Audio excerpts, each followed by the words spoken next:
For family preference, there is actually a visa cap that is being issued for each of these family preference visas. This is why the wait time for the approval and the issuance of the visa for family preference is longer than the immediate relative family-based petitions. Now, there is a difference between a U.S. citizen petitioner and a permanent resident petitioner. Keep in mind that U.S. citizens can file an immigrant visa petition for their spouse, son or daughter, parent, brother, or sister.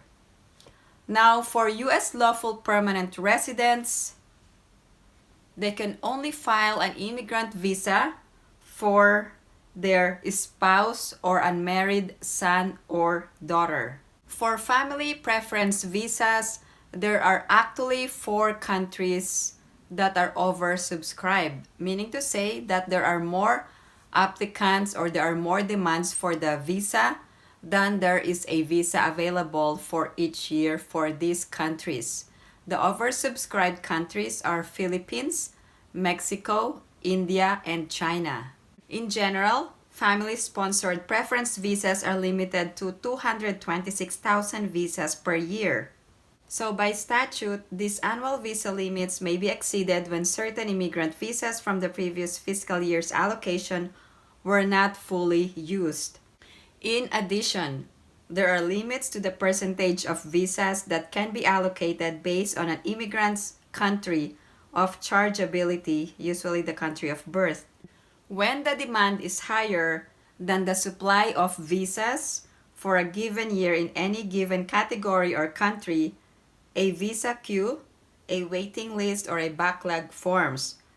To distribute the visas among all preference categories, the Department of State allocates the visas according to a prospective immigrant's preference category, country of chargeability, and priority date. What happens when the priority date becomes current?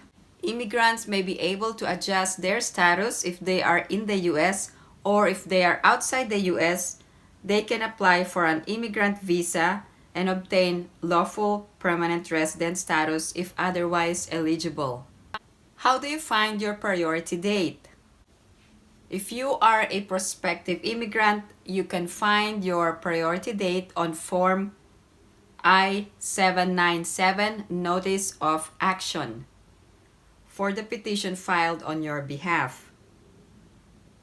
The waiting time for the immigrant visa depends on the following factors. There are actually 3 factors that must be considered. First, the demand and supply for immigrant visa. Second, per country visa limitations. And third, number of visas allocated to your preference category.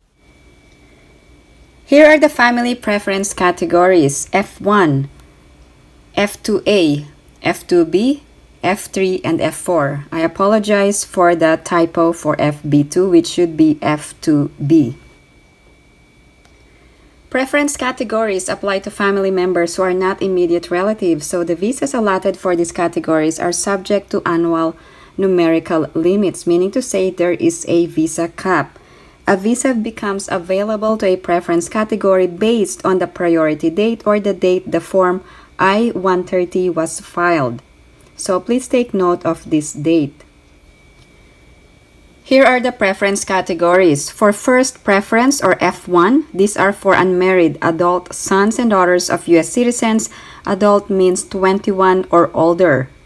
For second preference or F2A, spouses of green card holders, unmarried children under 21 of permanent residents. Second preference or F2B, these are for unmarried adult sons and daughters of permanent residents. For third preference or F3, married sons and daughters any age of U.S. citizens. Fourth preference or F4, brothers and sisters of adult U.S. citizens. Now, for immediate relative category, the petition form is I-130. It's also the same for family preference visas. Not all family members or relatives can petition you to come to the US. For example, aunts and uncles cannot petition you to come to the US. In addition, grandparents, also cousins cannot bring you to the US. Grandchild or any distant relative cannot petition you to come to the US as well. A foreign citizen must be sponsored by an immediate relative who is at least 21 years of age and is either a US citizen or a permanent resident or a green card holder. Let's talk about the immediate relatives. A US citizen who is 21 years of age can petition his or her parent or parents, a spouse, also a child who is unmarried and below 21 years of age. Here are the advantages if you are an immediate relative. First, the visas are always available for immediate relatives of US citizens. Also, a family member does not need to wait in line for a visa, meaning there is no visa cap. This is the reason IR petitions are faster. If you have any other questions or comments, please post them down below and I will get back to you as soon as I can. Thank you guys for supporting my channel, and if you haven't liked this video, please give it a big thumbs up. And if you haven't subscribed to my channel, please subscribe and hit that notification bell. I always welcome new subscribers.